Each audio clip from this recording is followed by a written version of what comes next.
Halo adik-adik, selamat datang di ibadah online Sekolah Minggu GKS Grogol. Ayo semangat, beri waktu terbaik buat Tuhan. Adik-adik tahu kan kenapa kita beribadah di rumah? Kita ibadah di rumah karena kita sedang membantu banyak orang yang sedang sakit kena virus untuk bisa cepat sehat lagi seperti kita. Tapi kita juga harus berhati-hati ya, cuci tangan pakai sabun dan jaga kebersihan setiap saat. Ayo sekarang duduk yang manis. Kita mau dengar firman Tuhan tentang urutan peristiwa akhir zaman. Jangan lupa klik lonceng dan subscribe YouTube channel ini ya. Selamat beribadah.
Haleluya, puji Tuhan, adik-adik semua. Salam sehat sejahtera dalam anugerah Tuhan Yesus menyertai adik-adik semua dan kita semua. Pagi hari ini, di hari Minggu ini, di ibadah online, kita akan meneruskan kembali pembelajaran tentang akhir zaman. Mungkin adik-adik masih ingat beberapa minggu lalu, kita sudah belajar sedikit mengenai apa yang terjadi di akhir zaman, yaitu kita sekarang di tahun 2020 dan sebentar lagi, sedikit tahun lagi akan memasuki apa yang dinamakan sebagai masa 7 tahun. Yang terbagi dua yaitu 3,5 dan 3,5. Di mana 3,5 yang kedua itu adalah masa kesusahan besar di mana antikris yang memerintah. Ya. Nah, urutan secara garis besarnya kita sudah belajar ada beberapa langkah besar, 1, 2, 3, 4 ya. Dan pada pagi hari ini kita akan belajar lebih detail, lebih terinci mengenai urutan peristiwa akhir zaman, ya, adik-adik. Supaya tidak bosan, maka hari ini Om siapkan dalam bentuk berupa jadwal, ya, jadwal. Ibarat orang sekolah tuh ada jadwal kegiatan, jadwal pelajaran setiap hari apa aja. Nah, hari ini kita akan coba belajar dalam bentuk jadwal seperti ini ya. Ini Om gantung dulu. Nah, di sini ada 12 kantong ya. 1, 2, 3, 4, 5, 6, 7, 8, 9, 10, 11, 12. Masing-masing kantong berisi gambar-gambar mengenai urutan peristiwa di akhir zaman ya. Kita akan ambil satu-satu mulai dari nomor urut 1 sampai 12 ya. Ini bukan undian ya adik-adik ya. Ini adalah urutan peristiwa di akhir zaman secara lebih detail, lebih terinci ya. Kita ambil yang urutan nomor 1. Wah, ini gambarnya apa ya kira-kira ya? Wah, ini gambarnya menarik sekali nih ya. Yaitu gambar mengenai keterangkatan atau pengangkatan ya. Gambar ini melukiskan peristiwa keterangkatan sebelum kesusahan besar terjadi. Ingat Om sudah pernah menyinggung orang-orang Kristen, anak-anak Allah, adik-adik semua yang sudah matang di akhir zaman ini, itu akan diangkat Tuhan sebelum kesusahan besar terjadi. Ya. Itu digambarkan dalam bentuk grafis seperti ini, di mana kita dalam sekejap mata akan terangkat. Ya, terangkatnya kemana nih? Tanda tanya, ya kan? Terangkatnya itu ke depan atau ke hadapan tata Allah. Ya. Ini gambar berikutnya, di baliknya ada gambar mengenai tata Allah. Ya. Tentunya di sini Allahnya nggak kelihatan. Dia hanya berupa terang yang tidak terhampiri. Sinar yang terang sekali yang tidak terhampiri. Ya. Ini digambarkan seperti ini. Ya. Jadi urutan nomor 1 adalah keterangkatan sebelum kesusahan besar terjadi. Ya. Kita lanjut gambar kedua. Sekarang kita ambil gambar kedua, apa ya kira-kira ini isinya ya? Oh, ini isinya gambar yang serem juga ini ya. Ini adalah gambar mengenai pengusiran iblis dari angkasa ya. Hari-hari ini iblis itu masih berkeliaran di angkasa. Maka iblis masih disebut sebagai penguasa kerajaan angkasa. Memang dia itu berkeliarannya di angkasa. Iblis dan seluruh begundalnya, seluruh pengikutnya, roh-roh jahat itu disebut berkeliaran di angkasa. Ya. Nah, waktu terjadi peperangan di angkasa, maka iblis nanti diusir, ya, diusir dari angkasa. Dia tidak bisa lagi berkeliaran di angkasa, diusir. Siapa yang ngusir? Yang ngusir tadi adalah kesatu orang-orang yang tadi diangkat, ya. Orang-orang yang matang, yang sudah diangkat, itu nanti akan berperang melawan iblis, dibantu oleh Michael. Michael yaitu seorang malaikat, penghulu malaikat, ya, untuk mengusir iblis dari angkasa. Sehingga iblis tidak lagi bisa berkeliaran di angkasa, tidak lagi bisa menjadi penguasa kerajaan angkasa. Sesungguhnya hukuman ini sudah dijatuhkan Tuhan Yesus di kayu salib 2000 tahun yang lampau. Tetapi pelaksanaannya nanti akan dilaksanakan setelah terjadi keterangkatan sebelum kesusahan besar. Ya, ini ada gambarnya. Ini iblisnya digambarkan sebagai naga, ya, naga besar merah padam. Lalu di sini ada Michael yang mengusir, yang membantu orang-orang yang sudah terangkat itu untuk mengusir iblis dari angkasa. Ya. Ini ada gambar lebih jelas mengenai Michael. Ini adalah malaikat, penghulu malaikat Michael, ya, sedang mengusir si jahat, si iblis yang digambarkan sebagai naga merah besar. Ya. Naga merah besar tidak bisa bertahan dalam peperangan itu, kemudian dia jatuh ke bumi. Dia kemudian hanya berkeliaran di bumi saja, tidak bisa lagi di angkasa. Ya. Itu nomor 2, ya. Dan nomor 3 kita ambil. Ya, nomor 3, apa ya kira-kira gambarnya? Nah, ini dan setelah jatuh ke bumi, ya, antikris ini, iblis, ya, akan berada di laut, ya, di pinggir laut untuk menanti ke saatnya nanti dia muncul, menyusup ke tubuh antikris, dan antikrisnya kemudian menjadi jahat, ya, dan dia akan berkuasa selama 42 bulan lamanya, yaitu 3,5 tahun, ya. Masa kekuasaan antikris. Ya, Alkitab menggambarkan antikris kira-kira digambarkan secara visual artis seperti ini, ya. Seperti binatang macan tutul, cakarnya seperti cakar beruang, kepalanya ada 7, terus ada 10 tanduk, ya. Itu kira-kira seperti itu penggambaran antikrisnya. Binatang yang benar-benar tidak enak dilihat, yang serem, ya, yang wujudnya keji sekali. Ini penggambaran antikris dalam Alkitab kira-kira seperti itu, ya. Nah, setelah masa antikris, ya, kita lihat yang nomor 4. Nomor 4 ini urutannya adalah setelah menjelang masa antikris selesai, maka terjadi keterangkatan yang kedua kali.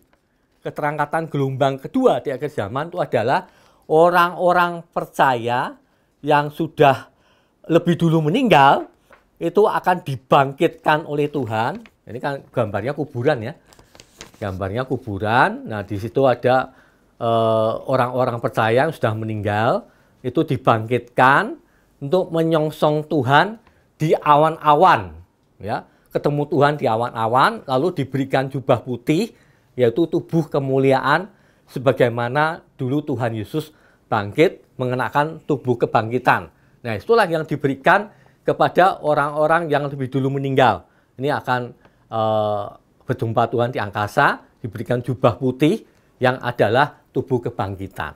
Yang kira-kira deh. Dan ini berlangsungnya sekejap mata. Sekejap mata itu berapa detik sih?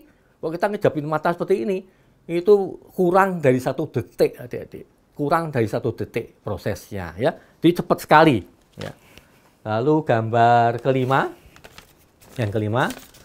Nah, setelah orang yang lebih dulu meninggal itu dibangkitkan, lalu menyusul orang-orang yang hidup, yang masih tinggal di bumi, itu kemudian juga diangkat, sehingga terjadi kehebohan di mana-mana. Karena tahu-tahu misalnya ada orang duduk di bangku, di taman, tahu-tahu hilang gitu, tinggal pakaiannya, ya. Karena pakaian sudah nggak diperlukan lagi, dan diberikan jubah putih.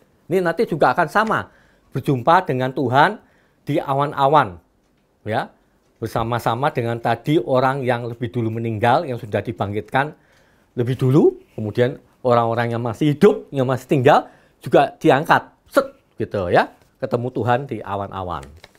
Itu nomor 5, ya. Sekarang kita lihat nomor 6. Nomor 6 apa nih? Nomor 6, setelah mereka semua sama-sama dibangkitkan, yaitu orang yang sudah lebih dulu meninggal, kemudian orang yang masih hidup, yang masih tinggal, juga diangkat, ketemu Tuhan di awan. Terus apa? Ngapain mereka? Mereka akan menghadap Tuhan. Ya. Kedua kelompok orang yang diangkat ini akan sama-sama menghadap Tuhan. Di sini Tuhan akan membuat atau menggelar pengadilan atau tahta Kristus. Pengadilan tahta Kristus. Di sini sebagai hakimnya adalah Tuhan Yesus. Ngapain di sini Tuhan Yesus sebagai hakim? Tuhan Yesus di sini sebagai hakim tidak untuk menghukum, tetapi untuk memberikan pahala. Ya, jadi kalau kita mengikut Tuhan, kita mendapatkan keselamatan, yaitu gratis. Tapi supaya kita mendapatkan pahala, adik-adik, itu kita harus berjuang. Kita harus bekerja keras, berjuang, mengikut Tuhan, memikul salib, menyangkal diri seperti perintah Tuhan, sampai kita matang imannya, barulah kalau itu kita akan menerima mahkota dari Tuhan. Ya, di sini orang yang menerima pahala itu menerima mahkota. Ya, menerima mahkota artinya menerima kekuasaan dari Tuhan untuk nanti ikut memerintah bersama Kristus Yesus, bersama Tuhan Yesus, Raja segala raja, di kerajaan 1000 tahun yang akan datang. Nah, di sini orangnya pada ngantri, ya. Ya, ini ada seseorang dipanggil menerima pahala, dia akan dikasih mahkota sama Tuhan. Ya. Nah, kita lanjut ke yang 7. Nomor 7 apa nih ya? Kita lihat nih nomor 7. Nah, setelah semua terima pahala, ada juga yang nggak terima pahala. Nah, setelah semua terima pahala itu kemudian diundang masuk dalam perjamuan kawin anak domba. Pernikahan anak domba. Ini jangan dibayangkan seperti ini adik-adik, kayak pesta pernikahan. Bukan. Itu maksudnya adalah Tuhan dan orang-orang kudus yang tadi diangkat, yang menerima pahala, akan bersama-sama selama-lamanya ya di dalam suatu perjamuan. Perjamuan nanti hingga digambarkan secara ilustrasi seperti ini, di mana tadi orang-orang percaya yang menerima pahala itu digambarkan seperti mempelai perempuan dan Tuhan Yesus sebagai mempelai laki-laki. Ya, ingat adik-adik, ini bukannya sebenarnya seperti ini, tetapi penggambaran atau ilustrasi atau semacam perumpamaan, ya. Jadi secara perumpamaan digambarkan Tuhan itu bersatu selamanya dengan kita semua yang adalah mempelai perempuan dan Tuhan Yesus sebagai mempelai laki-laki, ya. Itu. Kita lanjut lagi gambar ke 8. Nah, gambar 8 ini cukup tebal nih. Nah, setelah selesai perjamuan kawin anak domba, lalu apa yang terjadi? Masa antikris sudah mau selesai, lalu Tuhan datang ke bumi bersama dengan seluruh orang-orang percaya yang tadi sudah terima mahkota, ya. Nih, dengan seluruh pasukannya Tuhan datang. Digambarkan dalam gambar seperti ini yang luar biasa, ya. Tuhan menaiki kuda putih, pakai jubah merah, dan di pahanya ada tulisan Raja segala raja, Tuan segala tuan.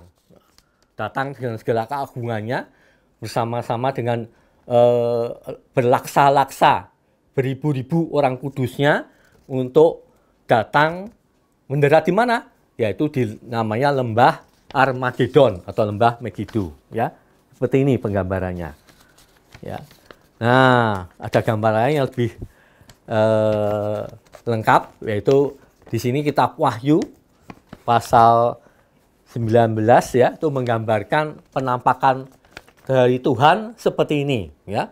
Penampakan Tuhan waktu datang kedua kalinya untuk perang Armageddon itu bukan lagi digambarkan Tuhan yang lemah lembut, yang seperti adik-adik lihat di lukisan-lukisan. Enggak seperti itu. Ini digambarkan sebagai hakim, ya, karena akan menghakimi antikris dan iblis, ya. Ya, jadi ada mahkota, ya, jubahnya merah, ya, kudanya putih, dan dari mulutnya keluar sebilah pedang tajam.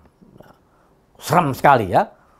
Di sini penampilan Tuhan galak sekali, karena kali ini kedatangan Tuhan adalah untuk menghakimi, bukan untuk menyelamatkan, tapi untuk menghakimi, ya. Ini nanti kedatangan Tuhan 2 kali yang resmi seperti ini, ya.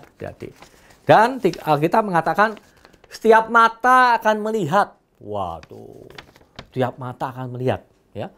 Beberapa tahun yang lalu tersiar kabar di Bukit Zaitun di luar kota Yerusalem itu sampai dipasangi semua kamera, ya. Dipasang semua kamera.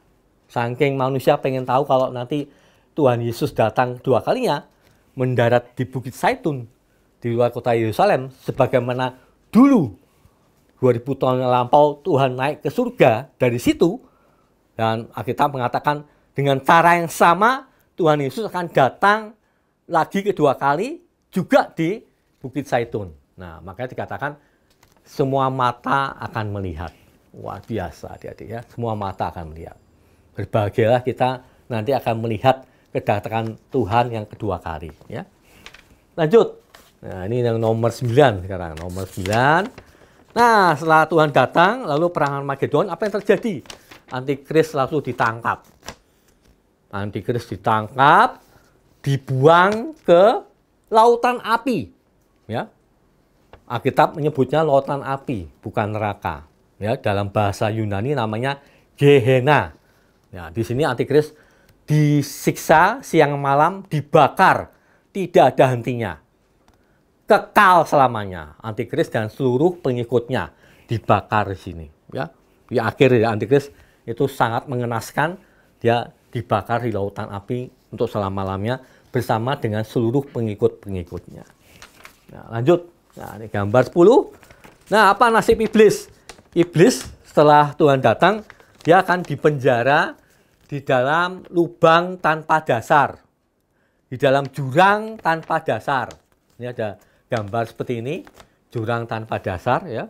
Nggak tahu dasarnya gimana, pokoknya nggak ada dasarnya. Itu terus sampai nggak tahu berapa panjangnya. Dan di sini di dalam sini iblis nanti dirantai, dibelenggu selama 1000 tahun. Ya, nasib iblis seperti itu, dirantai, dibelenggu selama 1000 tahun. Ya. Nah, nomor 11 sudah mau selesai nih, ya.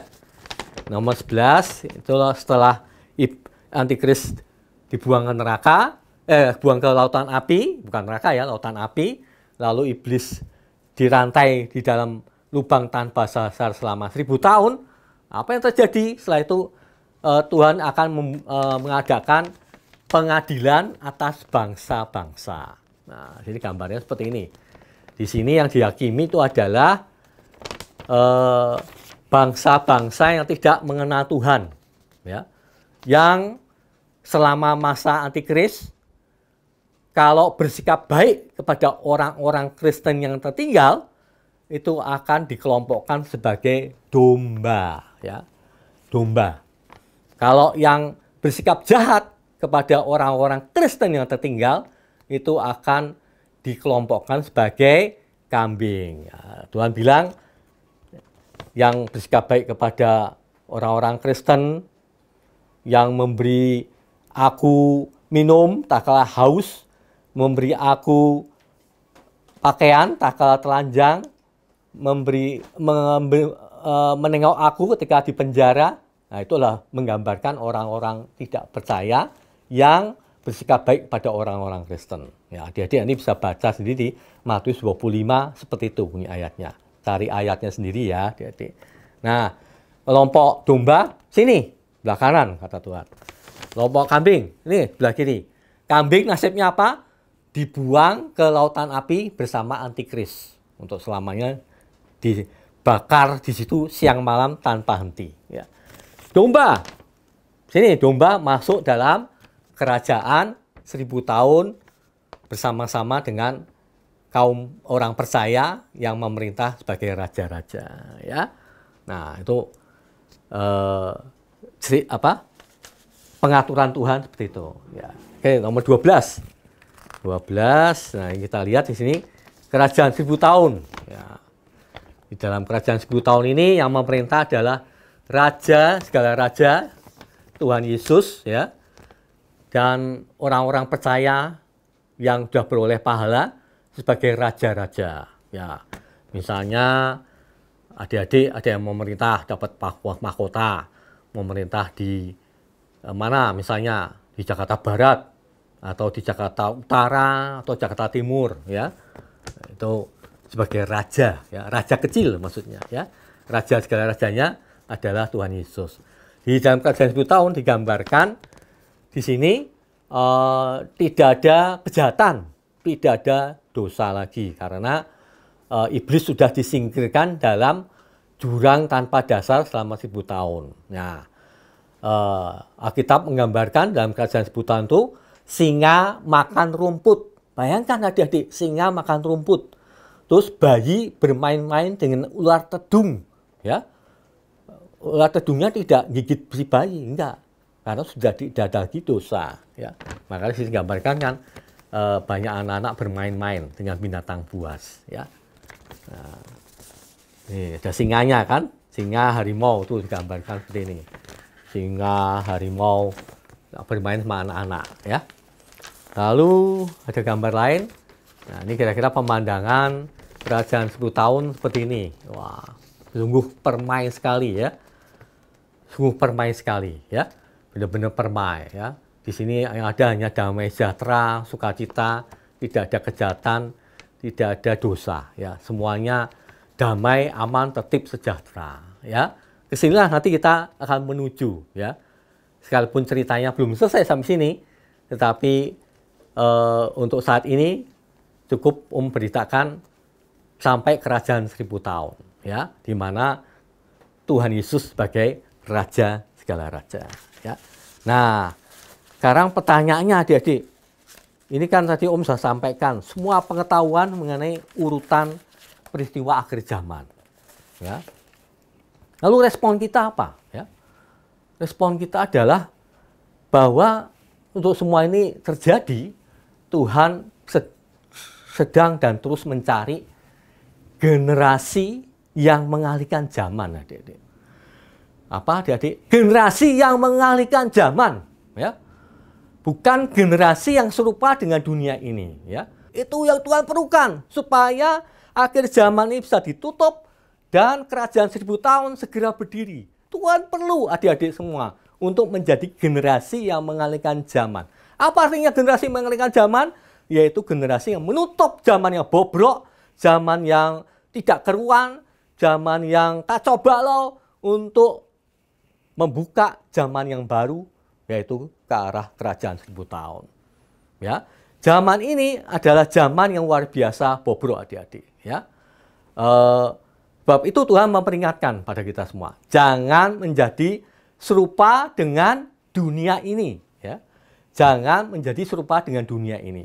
Nah, apa yang serupa dengan dunia ini? Paulus sudah menuliskan kepada Timotius dalam 2 Timotius 3, keadaan manusia di akhir zaman. Tentunya karena ini ditulis oleh Paulus dan tujukan pada anak rohaninya yaitu Timotius, itu menggambarkan keadaan rohani orang-orang Kristen di akhir zaman. Ya, kalau kita baca di sini ada 13 kondisi yang benar-benar bobrok, ya. 18 kondisi yang benar-benar tidak boleh terjadi pada kita yang mau mengalihkan zaman, ya. Di ayat 2 Timotius 3 mulai dari ayat 2 itu kalau kita urutkan itu bisa kita hitung ada 18 kondisi yang menggambarkan situasi manusia Kristen akhir zaman yang merosot, yang bobrok, ya. Pertama, manusia akan mencintai dirinya sendiri, ya. Jadi ini juga egoisme, ya, egois yang super, ya. Menjadi hamba uang, ya, 2, ya. Mereka akan membual, 3. Menyombongkan diri, ya, 4, ya. Terus kelima, menjadi pemfitnah, ya. Keenam, mereka berontak terhadap orang tua, ya. Adik-adik nggak perlu dikasih bukti lebih jauh lagi. Hari-hari ini banyak anak berontak terhadap orang tua.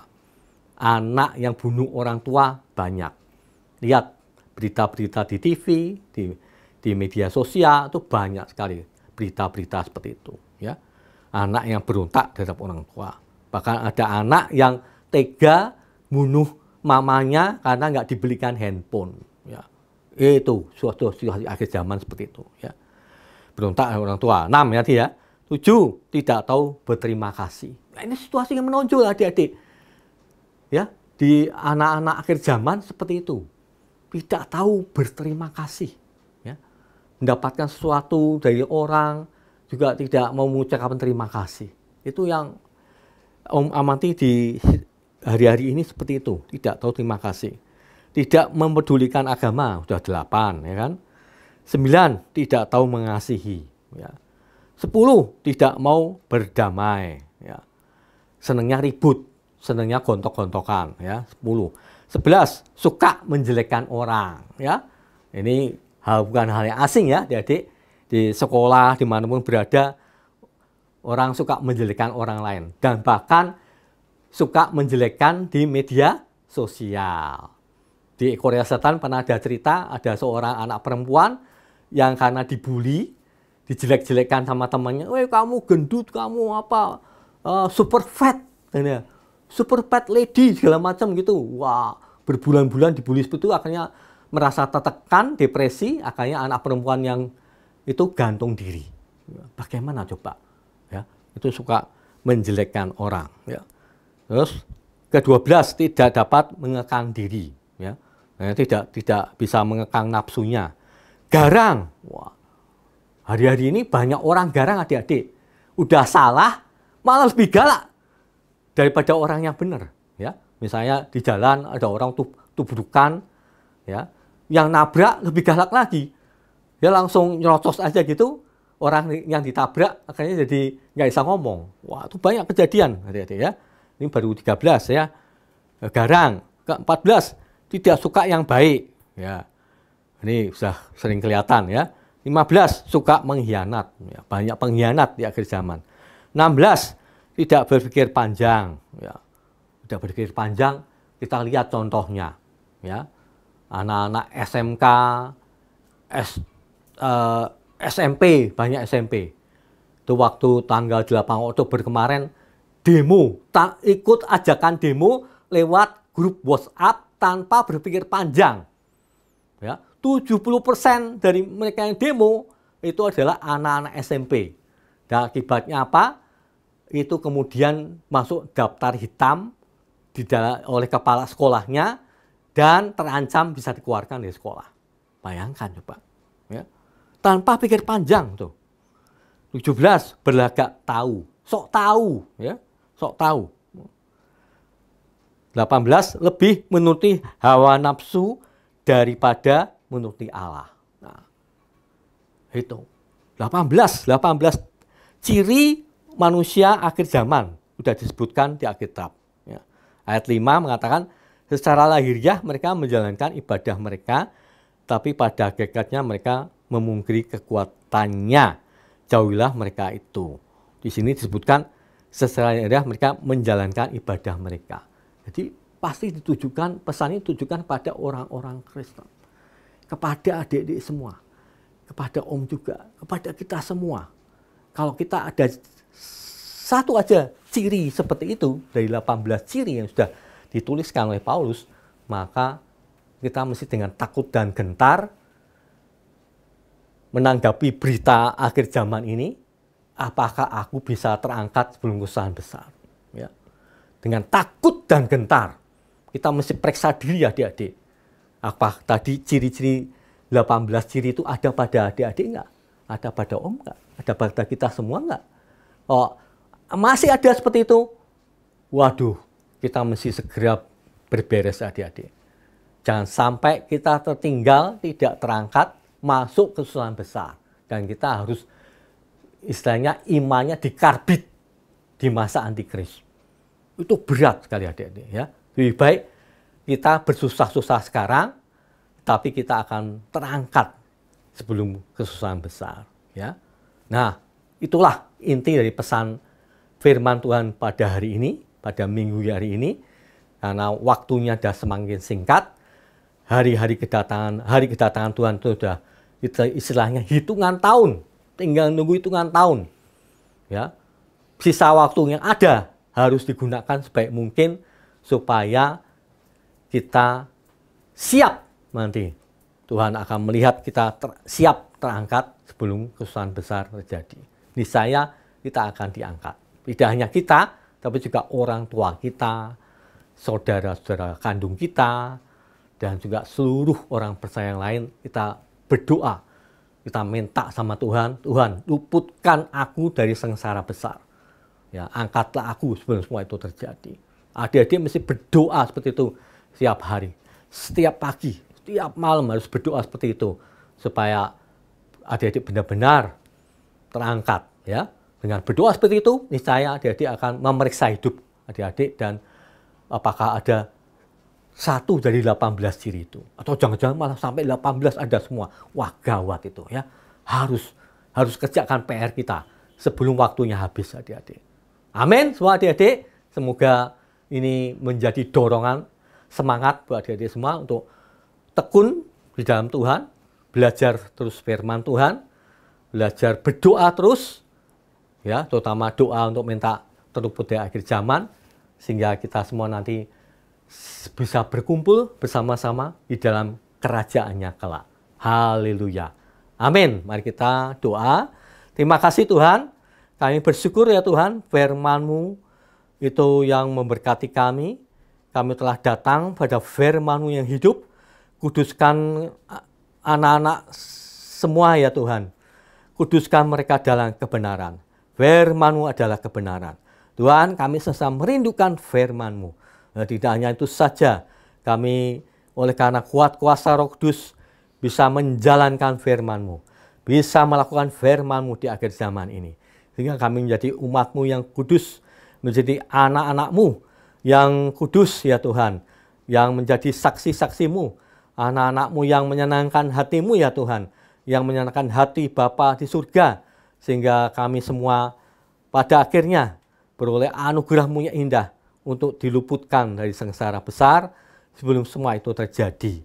Terima kasih Tuhan Yesus, kami naikkan syukur kami atas hari ini, karena hari ini Kau jadikan ya Tuhan, sehingga kami semua bersuka cita karena firman-Mu, dan firman itu menjadi bagian dari hidup kami, hingga oleh kami bisa terus bertumbuh rohani kami, dan menjadi serupa dengan Kristus. Haleluya.